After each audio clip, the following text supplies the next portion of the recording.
Welcome to Change in the Coalfields. My name is Brandon Dennison. I'm your host. Really excited this week to have Kathlyn Terry Baker, who's the CEO of Appalachian Sustainable Development, based in Southwest Virginia and serving the Central Appalachian region. And if you're not from the area, just to clarify, Southwest Virginia is a part of Virginia, which is different from West Virginia, which is its whole own state. And sometimes that all gets mixed up. But Kathlyn, thanks so much for coming on the podcast. Thank you. I'm looking forward to it. So we'll start where we are now, and then we'll sort of go back to the beginning. Tell us about ASD, Appalachian Sustainable Development, your mission, and what you're working on for 2023. So our Appalachian Sustainable Development, or ASD, was founded in 95. And I like to characterize why it was founded to address the whole jobs versus the environment conundrum. Like, our founders felt that you didn't have to choose one over the other, that you could actually get both, improve the environment while you're making a good livelihood. And over the years, that's really consisted mostly of working in the food and ag sector, because from early days, we were a natural asset-based, focused nonprofit. Where we are now, gosh, it's kind of hard to believe I've been there since 2006. So it's been a minute, and even the time that I've seen, we've just added so many programs, and there's so much you can do with agriculture and in our region. It's obviously a part of our history, and I feel like will be part of our future. For 2023, I think, gosh, there's so much going on. One of the things that's most top of mind is we recently were able to buy a piece of property that will be ASD's new home, which will also house what we're calling an agricultural campus. Wow. Super excited about that. We'll finally have headquarters again, and we'll have demonstration sites for regenerative ag practices, agroforestry. There'll be greenhouses, in-ground raised bed production, another drop-off facility for our food hub that's actually in further Southwest Virginia. Thanks for clarifying that. So that's, the really big, exciting thing that we have going on. Some of the other program expansions, as you know, we have a food hub that we've operated since 2000 called Appalachian Harvest. And for the most part, it's been focused on selling whole produce and some value-added products like jarred salsas and that type of thing.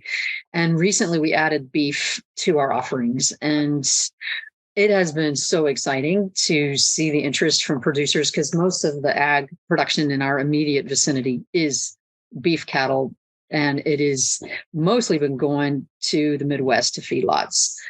And everyone is excited. Well, I shouldn't say everyone. Many people are very excited about being able to keep their products close to home and get a better price for it. So we're planning to significantly expand that program in 23. So super excited about that. Definitely increasing our focus on regenerative agriculture, and hopefully we can help some of the farmers in our region adopt those practices. We're part of a national project to implement more silvopasture, which is having livestock, could be cattle, could be goats, ducks, geese, whatever, that are in the trees. So it's trees that are incorporated into pastures. So that's just a few of the things. There's a ton of things we're doing in 2023, but you probably don't need me going on much longer on that. I do just want to say how you run a wonderful organization, and you do a great job at it. And it's cool. Every time we connect, I hear about some, a new initiative, a new win, and more farmers served. So I just really want to commend you and your organization and say thanks for everything you do for this region. Well, that's really high praise coming from you, who are you're the poster child for doing something new every time I talk to you, and big and huge and exciting. So thank you. So say a little bit more, just for the listeners, when you say regenerative ag, could you say a little bit more about what that means? So everybody's heard of organic, And I think about regenerative ag as the next step, because organic in my mind was supposed to feed the soil and to be good for the planet. And regenerative ag is just more deliberate, not just maintaining the status quo. It's recognizing that we have to do more than that, that we need to be, in our case, I think a lot of it will be feeding the soil, which is an organic practice, and there isn't any price premium yet for regenerative ag or practices that are actually really good for the planet. Like silvopasture is a really good example. We, over the course of the next 5 years, through the support of a USDA Climate Smart Commodities grant, we're going to be working with this large group across the country to build a brand for silvopasture. So if you have, for instance, you've gone to the effort and expense of implementing silvopasture on your farm, we want you to get a premium. Okay. So that you are benefiting from that. And in order to get a price premium, customers have to even know, I say silvopasture in ag circles and people don't know what I'm saying. I didn't know what I was saying before. So we got to get the practices out there, but we've also got to connect it to a financial assistance for the people who are going to that effort. So there's a lot of different practices under regenerative ag. And I would say in this coming year, our biggest focuses will be on silvopasture and no-till production and really just a conscious effort to feed the soil. We're hoping to pick up the composting operation that the city of Bristol, Virginia/Tennessee had to drop recently, so that we can kind of help be a part of that as well. There's just so much to learn that we actually are hoping to hire somebody to focus specifically on regenerative ag practices so that we can bring the most current but vetted practices to our producers in our region.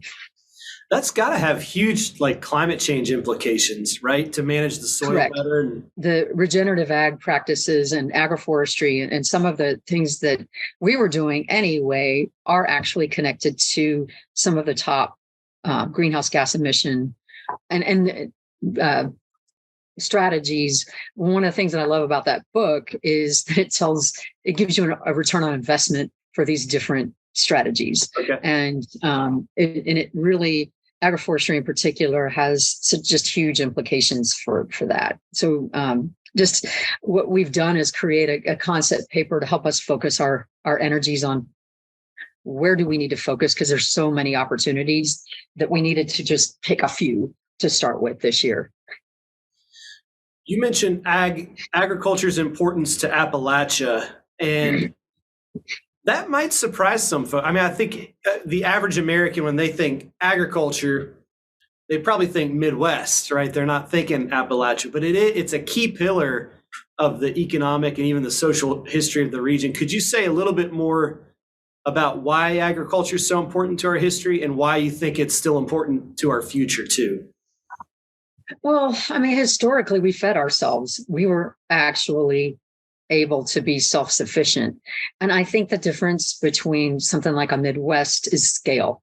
We're not producing the commodity crops that are actually supported by subsidies and substantial support from the USDA. It's always, because I was new to agriculture in 2006, and I was like, man, how come we're really not supporting the food we eat? It makes no sense. The more you dig into the food system, the less sense it makes. Yeah. But I will say that, I had the opportunity to go to Ukraine a few years ago, and it was really an interesting conference because it was the Carpathian and Appalachians and how similar they are. And the thing that struck me was that every single family had a garden and fed themselves. And if they had to pick between gardening and going to work, they picked gardening. But I even read an article recently where someone had preserved, there are all these people preserving their food and taking care of themselves. And the thing that the folks from Ukraine said to us when we were there is, y'all lost it. We haven't yet. We stopped producing our own food. But what we've seen through the pandemic is now we're getting that we've lost it. And so I think a lot of the differences between the Midwest and here is just that it has been more community based, smaller scale. And I think as we have like get bigger, get out agriculture, that kind of left Appalachia behind a bit. But during the pandemic, we really saw that people are getting it. I mean, if you're not in the food and ag system, you don't pay attention. Sure. How did this food get here? You don't think about it. Why would you?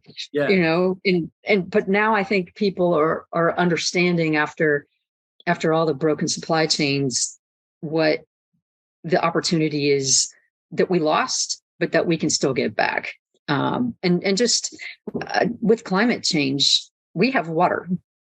Yeah. You know, and maybe sometimes recently way too much, but we do have a lot of resources here that if we're intentional about how we utilize them, the only thing keeping that barn standing is that the termites are holding hands. and so like, that's what our food system is in Appalachia. We need to hold hands and we need to work together because we're small, because we're not going to be a 1,000-acre, 10,000-acre farm. So what's your Appalachian story? Kathlyn, I'm so excited to ask this because I don't know. After all the time we've worked together, I don't know, did you grow up in the region? Did you move into the region? Where did you grow up? I grew up mostly in Texas, with a couple of years stint in London, England when I was little. So I sounded like I was from the UK for a couple of years. And an American when I got to the UK, and then I was a pariah on both coasts. But I actually moved here from San Diego. So I think it was just a midlife crisis. I got up one day and I was like, I want to know why I'm going to work, because I was in private industry for all of my career before moving here. And I actually moved here because my parents had left Texas and drove around the country and were like, well, we don't want to go back there. We want someplace else to retire. And they ended up in Kingsport, Tennessee. Wow. So when I had my midlife crisis, that's where I went. And amusingly, I was like, I'm not taking a job until it's something that it speaks to me and is important. The joys of rural internet. Rural internet. Yep. It's real. They actually just ran fiber down my road. So I'm this close to becoming like relevant. All right. You're gonna enter 2023.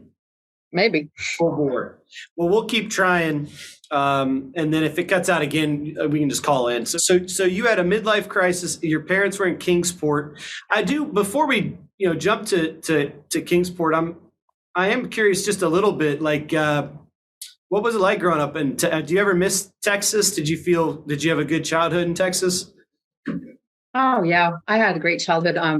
I think so. I was talking to someone the other day. I lived just on the outskirts of Houston for most of the time.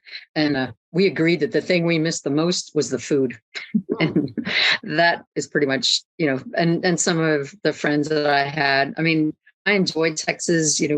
My parents bought a piece of property outside of Texas and we spent outside of Houston, and we spent a lot of time there. Did you have a favorite goat with a name, or was it just sort of a herd? Well, it's probably a little off color, but there were 5 of them, and the baby was named Eddie, short for Oedipus. Do you feel pretty rooted in Appalachia now? Like you've got your own plot of land and that's home? Yeah, it definitely is. I think that probably the thing that struck me the most when I first got here, my mother and I would just drive around all over everywhere, just looking at how beautiful this place is. And it struck me that I never could quite understand how no one knows about this place when it's such an amazing and beautiful place where, in any other part of this country, some of the views you see would be all tourist traps, and it's just like, oh yeah, it's just that, it's just outside of Duffield, which is a population of 81, and no one even knows this is there. And it's just, so I'm thrilled at Outdoor Rec, and and tourism is becoming such a big thing in Appalachia. And absolutely, I can't imagine being anywhere else. I know a lot of folks who come from the West too. They're struck by how green it is. How lush and green some of the beautiful the wilderness on the East Coast is compared to the West Coast, right? Yes, agreed. I grew up in part of Texas that is not, West Texas, so I was used to green but I was not used to mountains and hills and what we have here. You mentioned some time in private industry. You sounded like maybe it wasn't the most rewarding aspect of your career, but I'm sure you developed some skills that carried forward. Yeah, a lot of what I did, probably for the past 10 years in private industry was project operations management. And just that, being able to put a project together and manage diverse teams, I think has really, it's a useful skill for a lot of industries and a lot of sectors, and has been helpful to me in this role. For ASD employs a lot of social enterprise strategy too, right? So you've got grants, but you've also got earned revenue streams. We do. I think probably on the hard days, I'm like, oh my gosh, I miss business. It was so simple. Because keeping a foot in the mission and a foot in your business is just hard. And there are obviously there's 3 partners that do that as well and do it very well. But it takes a lot of thought. But I think, opposite those bad days are the great days when you're like, wow, man, we get to try and figure it out, and if stuff doesn't work, we try something else. And that's a wonderful thing to be able to do when you're in this type of work. You started out, now this I remember, you started out on like the leadership team, but not as the CEO, right? At ASD? That's correct. I was, ASD had 2 enterprises when I was hired, social enterprises, and I was hired to manage them both. And our founder, Anthony Flaccavento, decided to leave in about the 2009 time frame. So I had been here around 3 years at that time. And we ended up going through about a year-long process and hired somebody else to replace him. And then when she ended up turning into just like the kind of a transitional executive director. Sure. It wasn't intentional, but it kind of worked out that way. And how that had to be tough, that transition, but also like a lot of organizations, but you did it. Some organizations don't survive that transition from the founder. Any insights on how to pull that off? So we worked with Thomas Watson from Rural Support Partners. Yep. And I got to say, without Thomas, I don't know what we would have done. I think I shouldn't say most, but like some of the papers that he shared with me, it's not uncommon for after several years for it to kind of almost be upside down, where it's almost like the board's reporting to the founder versus vice versa. And so there was a lot of time spent with Thomas working through what is not just an executive transition, but the board composition and transition. What does that look like? And yourself, from when the more complicated your organization gets, the more difficult it is for the board to be in charge. I mean, you got to create the space for that, and that's no small task.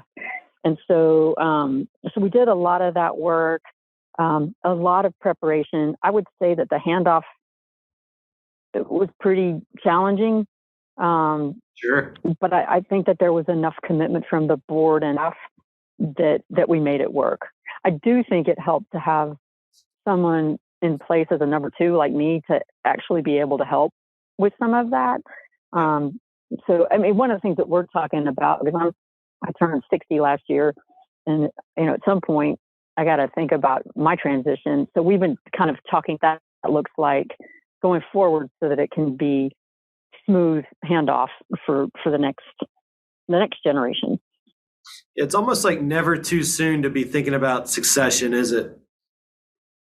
No, we're actually trying to put in succession plans for all of our positions, because just it's the nature of the world right now. There's a lot of transition just going on with staff in general, and to protect the organization, especially at the senior level, you need to have that plan, but all throughout the organization, that is very wise. Kathlyn, you and I are both, we're members of CAN. We've been on leadership committees and working groups with CAN, which is the Central Appalachian Network.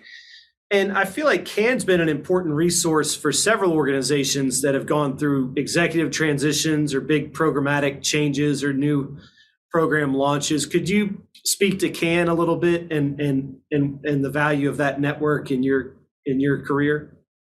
So I have found CAN valuable for just a whole host of reasons. I know when I first transitioned to becoming the executive director at ASD, one of the things that I was the most reluctant about even taking the job was just the whole grant fundraising nightmare, which is a challenge, as you know. And I just kind of wanted to avoid that and then could not.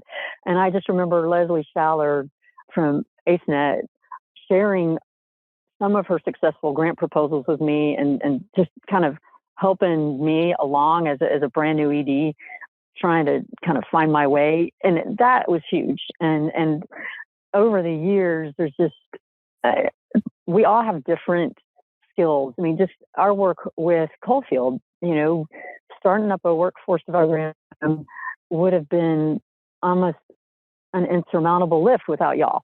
And so just having the ability to tap into resources means that we don't have to all be everything.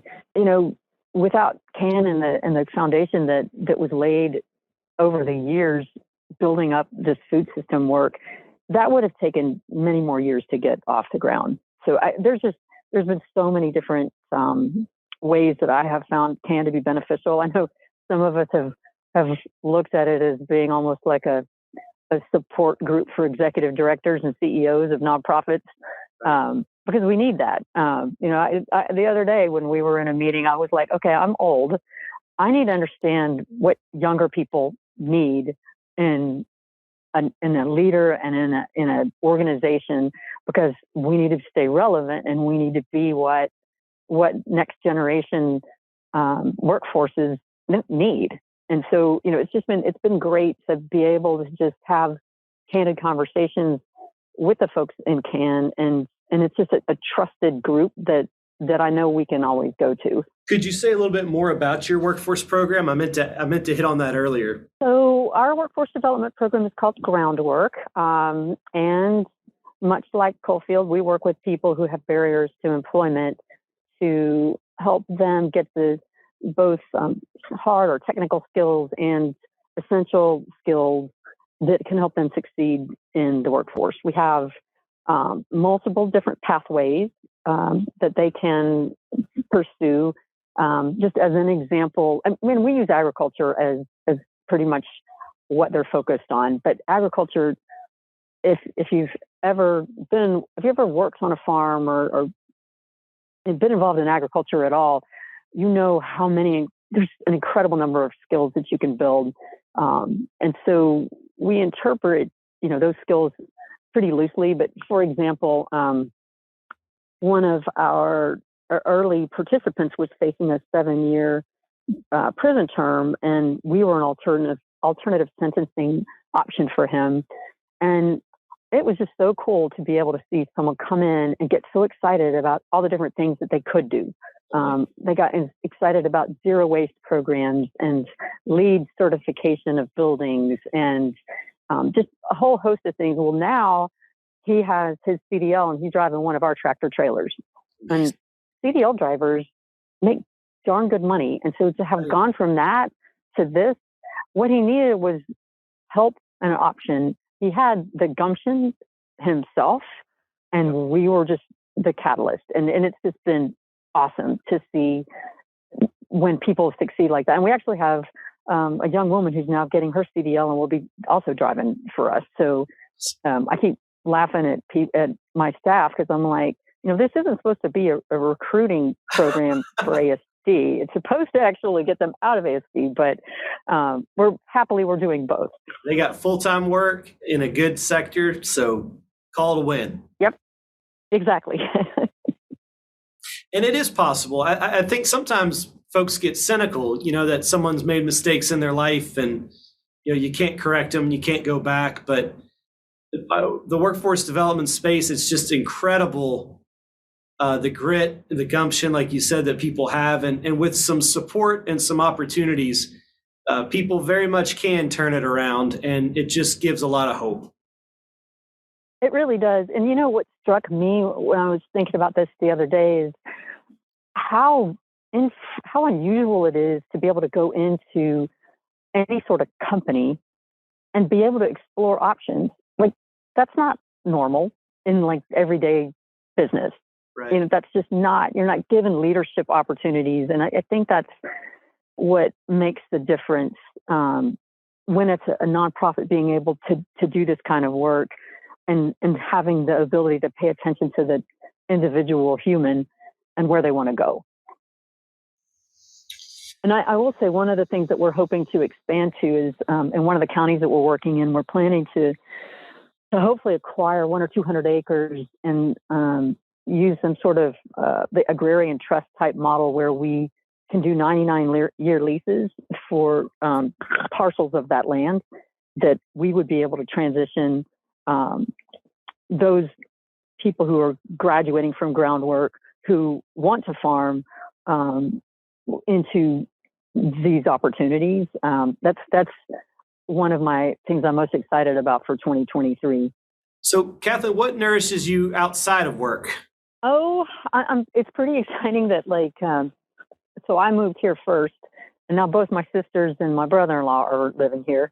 Right, trendsetter. So it's so funny because I don't think that's that unusual. It's like once the first person gets here, they're like, no, you need to understand this place. And so I'm very blessed to spend time with family and friends, and I'm hoping to actually adopt some hobbies once we get this house finished that we've been building for what feels like a decade. So tell us about the new house. We built a barn-dominium, which is mostly garage for my husband's working on cars and motorcycles and woodworking and everything else he does. And just fortunate to have some outdoor space for whatever we intend to do next. I missed having a garden last year, and I'm super excited about actually having one again this year. One of our programs, we work with people to help them learn how to garden, helping get them the materials or supplies, whatever they need to be successful, along with the education. We have never had the amount of interest. I mean, like order of magnitude more interest this year, which I'm assuming is related to the high cost of food and the pandemic. But it's been fascinating to see that increase in interest in gardening and feeding ourselves. So, and that alludes to just a lot of positive change in Appalachia. I think it's a hopeful time for the region. We know we have our challenges, but so much good work happening, and especially in the ag space in particular. So, you get to be a part of positive change every day. What a blessing, what a joy. What are some things in the region that you think have not changed enough? Some changes that you still hope to see, but we haven't gone far enough yet. I feel like we still have a lot of work to do. And I think we're getting there, but I think we have a lot of work to do to try and figure out how we do a better job of working together. Yeah. I have seen, during the pandemic, we worked with 25 plus food pantry partners to get, in just 14 months, 5 million pounds of food to people in need. We couldn't have done that by ourselves.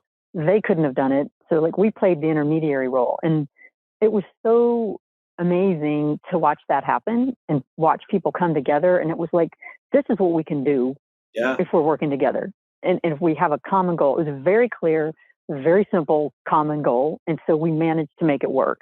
When I think about food hubs in general, because by and large are not profitable. They are propped up informally by philanthropy or federal grants, which makes my business soul just shrivel. But I feel like there are some opportunities that people are starting to understand. Like when we have been working with a group of farmers in Kentucky and there was nowhere for them to aggregate product for us to pick it up. Well, they dropped it off at a food bank. So the food bank could get their second, the things that wouldn't make the grade for wholesale markets. At the same time, they're making just a little bit of money, the food bank is, so for us to pay them to just store it briefly. Well, that means we didn't have to have a building, a human, or a truck. It was light and viable over the long term. And I feel like that means sometimes it's government, private industry, maybe nonprofit, whatever. It's a whole group of people that have to come together. And I feel like we're getting there, but we have a good ways to go. But I think folks are getting it. I fear sometimes that some of the really huge scale ag things that might be being implemented are not necessarily going to mean that the money gets down to the community. Right. And so I think we need to understand how our community, how do our communities really benefit from projects or from the work that we're doing, to make sure that it's not, we don't create any more extractive industries. You said earlier, and this is my last question, you said the more you learn about the food system, the less and less sense that it makes. Is this an example of what you're getting at, of sort of the big commodity stuff is what gets subsidized and the community stuff has to straggle along? Yes, that's a lot of it, but and it's also just like one of the things that has struck me, and I'm definitely not like everything's got to be subsidized, but I think owning the fact that we are informally subsidizing something means that we're doing it in a really inefficient and poor manner, versus just looking at what it's taking to feed rural communities, which is where our food comes from. And then, how stupid is it that our food then leaves from the rural community? So you have food deserts in the very places where people are growing the food. So it's broken. And I think often when things are broken, people are trying to help fix it, which is wonderful and admirable. But I think it's at such a scale that it's going to take a little bit more of a top-down approach than it has, and a pretty substantial change in how we think that these efforts should be funded, especially community food systems.